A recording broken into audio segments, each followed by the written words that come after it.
দেখাবো কপি পেঁয়াজি। এখানে আমরা নিয়ে নিয়েছি কপি কুচি, লঙ্কা কুচি, ধনেপাতা কুচি, এটা পেঁয়াজ কুচি। এগুলো পেঁয়াজের পাতার মতো, আপনারা এখানে পেঁয়াজও দিতে পারেন, পেঁয়াজের পাতা না দিলেও হবে। এখানে আমরা নুন দিয়ে দিচ্ছি, এবার স্বাদ মতো নুন দিয়ে দেবেন আপনারা। পেঁয়াজ কুচি, লঙ্কা কুচি, ধনেপাতাটা একটু মাখিয়ে নেবেন। আমরা এখানে একটু হলুদ দিয়ে দেব, কালারটা একটু ভালো আসবে। এবার বাঁধাকপিটাও মাখিয়ে নেবে একসঙ্গে। বেসন দিয়ে দেবেন আপনারা, দেখবেন আপনারা কতটা বেসন লাগছে আপনাদের, এরকম করে বেসন দিয়ে দিয়ে সানবেন।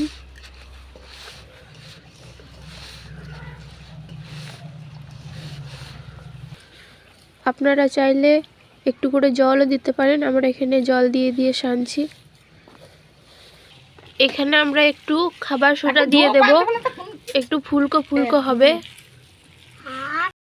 এটা আমরা সেনে নিয়েছি, এবার এটা ডাব করব।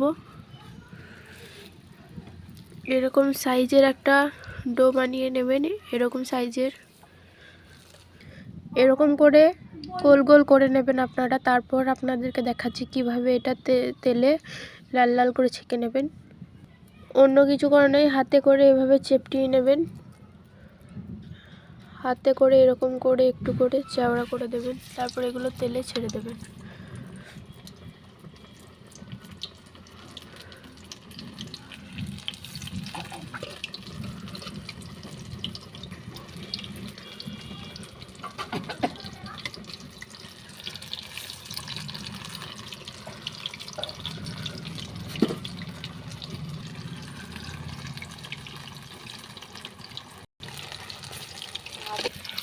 এরকম করে উল্টো পাল্টা করে নেবেন।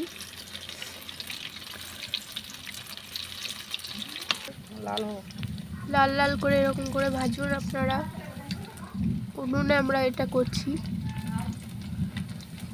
এটা হয়ে গেছে, এটা আমরা এবার উঠিয়ে নেব। দেখুন আপনারা, আমরা এটা লাল লাল করে কিরকম ভেজে নিয়েছি। এটা আমরা বাড়িতে বানিয়ে খাবেন। আজকের মতন টাটা।